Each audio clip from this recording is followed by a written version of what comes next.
नमस्कार।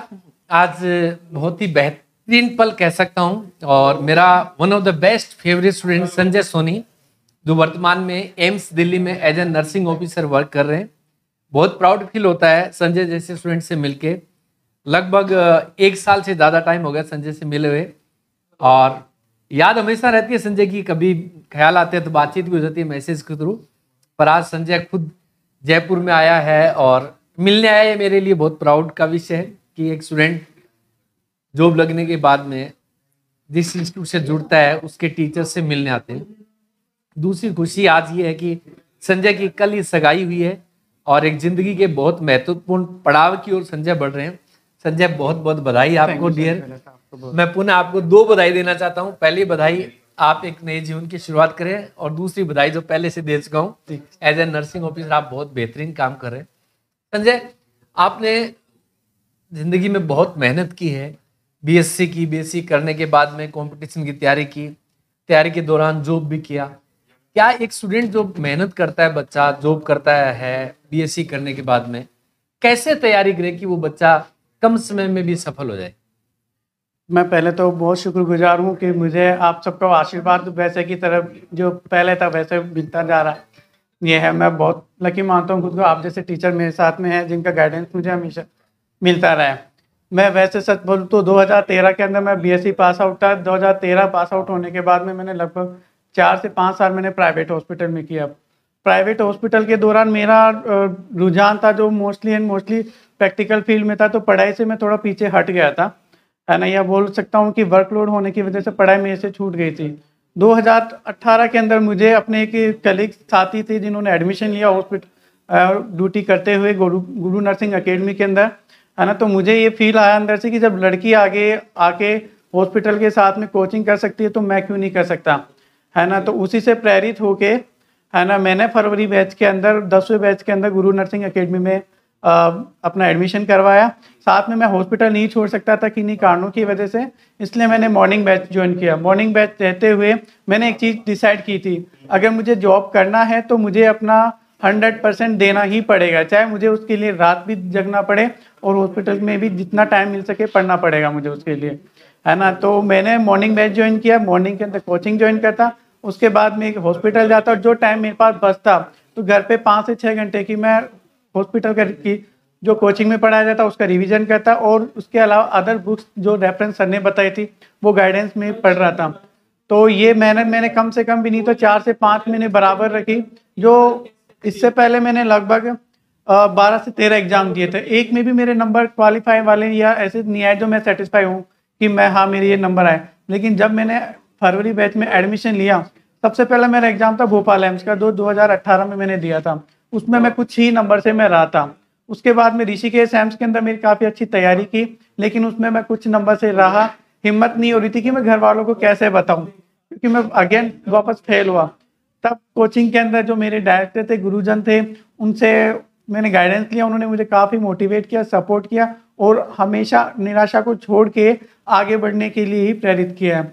उसी चीज़ को दिमाग में रख के अपने दोस्तों का, घर वालों का सपोर्ट लेते हुए, है ना, मैंने वापस से पढ़ाई स्टार्ट की।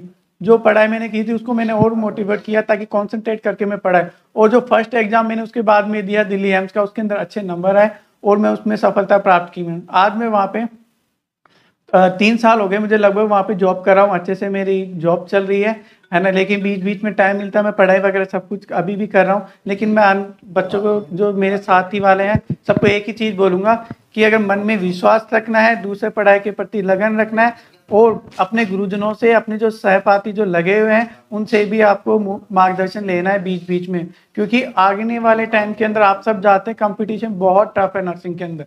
80-20 का जो नियम गवर्नमेंट ने निकाला है उसको भी लक्ष्य दिमाग में रखते हुए, एक ही चीज़ दिमाग में लेके चलना, हमेशा लक्ष्य के ऊपर ही निशाना करना। उसके लिए आपको चाहे कॉन्सेंट्रेट 2 घंटे पढ़ो, लेकिन पढ़ना है तो बिल्कुल मन लगा के ही पढ़ना है। बस मैं इसकी यही बोलूँगा, और आप सभी अपने बेटर फ्यूचर बनाने के लिए बस टाइम टू टाइम आप पढ़ाई करते हैं। संजय, एक बात और कहना चाहूँगा, जैसा कि आपने कोचिंग लगभग 4 या 5 महीने पूरी कोचिंग में कोर्स पूरा हो नहीं पाया था, उससे महीने भर पहले ही, जहाँ तक मुझे याद है, संजय का दिल्ली एम्स में सिलेक्शन हो गया था। क्या कारण, बहुत से बच्चे हैं जो कंप्लीट कोचिंग होने से पहले ही सफल हो जाते हैं, कुछ बच्चे कंप्लीट कोचिंग करने के बाद में थोड़ा टाइम लग जाता है। क्या टाइम मैनेजमेंट क्या रहता है, कितना डेली स्टडी करे बच्चा कि कोचिंग करते वक्त कोचिंग कंप्लीट होने से पहले सिलेक्शन हो जाए, क्योंकि जितना जल्दी सिलेक्शन होता है कैरियर उतना ही बेहतर होता है। तो ऐसा क्या किया जाए कि मतलब प्लानिंग क्या हो कि जल्दी से जल्दी सिलेक्शन? सर आपकी बात बिल्कुल सही है। जो कोचिंग में मैं फर्स्ट बार कोचिंग आया था, मैंने कभी स्कूलिंग लेवल के ऊपर या कॉलेज लेवल पे कोचिंग कभी ज्वाइन नहीं की थी। मैं फर्स्ट बार मैंने कोचिंग ज्वाइन की। कोचिंग में रहते हुए मैंने एक चीज़ जो नोटिस की वो ये कि कोचिंग में पढ़ने वाला मात्र 30 से 40% बच्चे होते हैं जो पढ़ने के इरादे से वहाँ पे आते हैं। बाकी मैंने इतना अपने बैच में खुद बता रहा हूँ है ना, अधिकतर हाव हुल्लड़ करना, गॉसिप वगैरह करना, पीछे की बेंच पे जाके पढ़ाई नहीं करना, ये कई बच्चों का मैंने अपने आप से देखे। ये पढ़ाई करने वाला बच्चा हमेशा पढ़ाई के प्रति सचेत रहेगा, चाहे उसको हॉस्पिटल करना हो है ना, या फिर घर वहाँ पे कोचिंग में भी पढ़ाई करनी हो, इधर उधर की फालतू की बातें वो नहीं करेगा। ये वहाँ पे कई मैंने अपने बैच के अंदर देखा ये चीज़ें, कई बच्चे जो इसी प्रकार से बिहेव करते थे, टीचर्स आते थे उनको पढ़ाने नहीं देते थे, किसी चीज़ को लेकर बहस करना ये उनके पास में रहती थी। अगर सफल होना है हमें तो कोचिंग में अपना 100% देना ही पड़ेगा। दूसरी चीज़, अगर किसी चीज़ के प्रति आपको डाउट है तो आप टीचर से डिस्कस करो, लेकिन उस चीज़ का भी एक नियम होता है। ये नहीं कि आप हाउलट कर रहे हो, गॉसिप वगैरह कर रहे हो, टीचर से भी आप बदतमीजी से बात कर रहे हो, ये चीज़ें नहीं चलेगी। 4 से 5 घंटे की पढ़ाई एनफ है, लेकिन जो पढ़ाई करनी है वो घंटे नहीं देख के आप वो देखना कि आपने 4 से 5 घंटे बाकायदा पढ़ाई ही की है, ये चीज़ें हमको देखनी होती है। बाकी जो चीज़ें कोचिंग में पढ़ाई जा रही है उनको भी घर पे जाके रिवीजन करना है। रिवीजन हर 8 से 10 दिन के अंदर आपको जो भी बुक पढ़ा रहे हैं वो रिवीजन करते रहो टाइम टू टाइम, जिससे कि आपका रिवीजन भी होता रहेगा और आप जो चीज़ें भूलोगे भी नहीं और नई चीज़ें भी सीखने को आपको मिलेगी। दूसरी चीज़ है, पुराने पेपर्स आपको देखना ही देखना है, क्योंकि कई चीज़ें हमारी नर्सिंग पैटर्न में ये है कि ज़्यादा क्वेश्चन नहीं बनते हैं। अभी आने वाले 2-3 साल के अंदर जरूर कुछ एक्स्ट्रा चीज़ें डालने लगे, बाकी रिपीटेशन में हमारे आते हैं। इसलिए जो भी टीचर्स हमारे को बताते हैं, नोट्स वगैरह है, जो भी रेफरेंस बुक है, सबको पढ़ के चलना है। Very good. कुछ सार रूप में कुछ बातें संजय ने बताई, और मैं एक बात और बताना चाहता हूँ। संजय जब यहाँ से गुरु नर्सिंग एकेडमी से निकलते ही, मतलब coaching before complete coaching selection हो गया था, इन्होंने अपने छोटे भाई कजन ब्रदर विष्णु सोनी जो भोपाल एम्स में नर्सिंग ऑफिसर है, विष्णु ने उनको कहा कि भी आप गुरु नर्सिंग एकेडमी जाके ज्वाइन करें, और सौभाग्य से वो भी बहुत शॉर्ट टाइम में विष्णु का सिलेक्शन हो गया।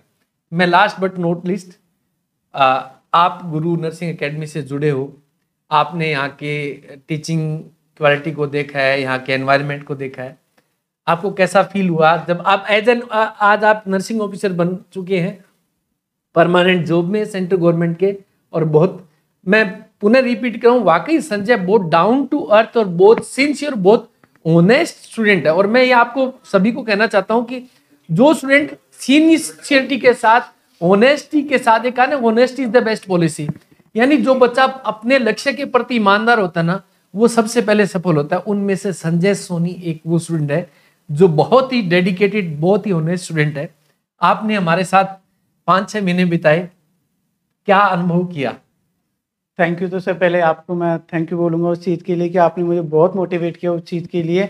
जब मैं कोचिंग में एडमिशन मैंने लिया था, रियलिटी में मेरे जो फर्स्ट एग्ज़ाम मैंने दिया था गुरु में, वो मेरे 2 नंबर आए थे मात्र। 2 नंबर से मैंने धीरे धीरे प्रोग्रेस करी, अंडर 10 मेरी रैंक आने लगी थी, है ना। DMMS, RNA, और उस समय काफ़ी कोचिंग उस समय थे जहाँ पे बैच 700 से 800 बच्चों का मिनिमम होता था।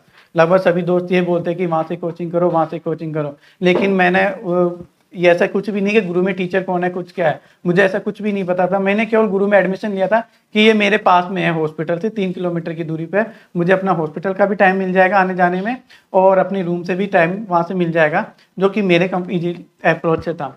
लेकिन कोचिंग में आने के बाद में जब मैं रामकुमार सर से मिला, है ना, और घनश्याम सर जो डायरेक्टर थे उनसे मिला, बाकी सबसे पीरियड्स के अंदर मोहित सर, जिनका पढ़ाने का तरीका वास्तव में बहुत अच्छा लगा मुझे। वहाँ पे स्ट्रेंथ कम थी, बहुत अच्छा लगा मुझे। ज़्यादा भीड़ भड़का होता है, बच्चे ज़्यादा होते हैं, पढ़ने में मज़ा नहीं आता क्योंकि शोरगुल बहुत ज़्यादा करते हैं। हमारा बैच था 200 के करीब, 150 से 200 हमारा बैच था, जो लगभग सभी बच्चे पढ़ने वाले थे, ठीक थे, अपनी ठीक है, हमारे को अपनी पढ़ाई करनी है। लेकिन कोचिंग का वातावरण हमें काफ़ी अच्छा लगा वहाँ पे, क्योंकि जो बच्चों के लिए जो चाहिए इन्वायरमेंट पढ़ने के लिए, वो हमारे लिए भी सूटेबल था। दूसरी टीचर्स की मेहनत बहुत अच्छी थी, पकड़ अपने सब्जेक्ट के ऊपर बहुत थी। दूसरी चीज़ है टाइम टू टाइम वहाँ पे टेस्ट सीरीज वगैरह होती थी, जिससे हमारे को खुद का एनालिसिस करने में मदद मिलती थी कि हम अपने को कैसे इंप्रूव करें, हमारे कितने नंबर्स आ रहे हैं और हमारे को आगे क्या करना है।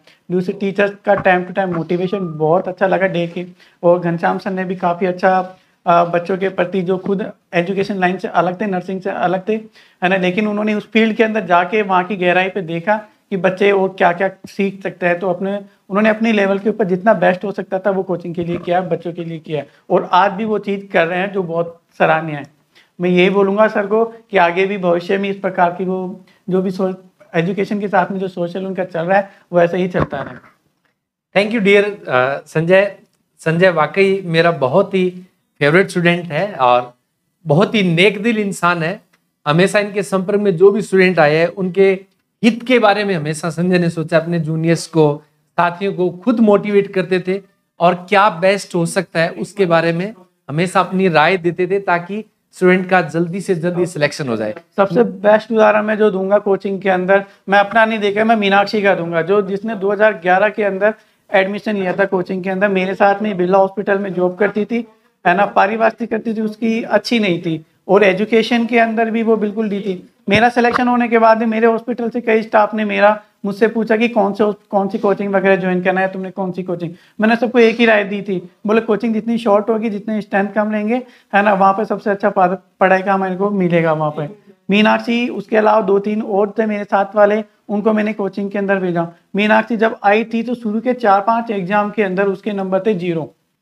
मैं बाकायदा पूरी टेस्ट सीरीज उसके देखता था, उसने मुझसे टाइम टू टाइम वो मुझसे डिस्कस करती थी कैसे पढ़ना है, क्या पढ़ना है। और दूसरी चीज़ सबसे अच्छा, उसने मोबाइल में ऐप डाउनलोड करी, क्वेश्चन सॉल्व करती थी, चाहे जो हॉस्पिटल हो या घर के ऊपर हो, है ना। लेकिन उस बंदी ने मात्र 7 महीने की तैयारी के अंदर back to back 3 exam fight किए। आज जोधपुर एम्स के अंदर वो नर्सिंग ऑफिसर के रूप में बहुत अच्छा काम कर रही है। BHU भी उसने फाइट किया, भोपाल भी उसने फाइट किया, लेकिन जोधपुर के अंदर करी, जो मेरे लिए बहुत अच्छा उदाहरण है उसका। संजय के सर्किल के करीब 6-7 स्टूडेंट थे, जिसमें मीनाक्षी भी थी, संजय भी था, प्रहलाद भी थे। ये एक टीम थी स्टूडेंट की, जो सब लोग आज कहीं न कहीं नर्सिंग ऑफिसर एम्स में जॉब करें। संजय, आप बहुत दिनों बाद मुलाकात हुई, मैं चाहता हूँ अगली मुलाकात मैं चाहता हूँ आपके साथ हो, मेरी शादी पे जल्दी हो। वो बिल्कुल आपकी शादी में तो मिलेंगे, पर मैं चाहता हूँ कि एज एन स्टूडेंट के रूप में मुलाकात होगी। मैं चाहता हूँ आप नर्सिंग सुपरिटेंडेंट बने, वो पल का मैं बहुत इंतजार रहेगा मेरे लिए कि संजय कब एम्स में नर्सिंग सुपरिटेंडेंट बने। वो गुरु नर्सिंग एकेडमी के सारी फैकल्टीज और हम सब के लिए बहुत प्राउड मोमेंट होगा। और निश्चित रूप से मैं कह सकता हूँ, जिस तरीके की मेहनत संजय ने की है और जो लगन के साथ आज भी as a nursing officer work कर रहे हैं, डेफिनेटली उनको एक दिन नर्सिंग ऑफिसर पद मिलेगा और वो हम सब के लिए प्राउड का विषय होगा। Thank you very much. Thank you. खुश रहिए।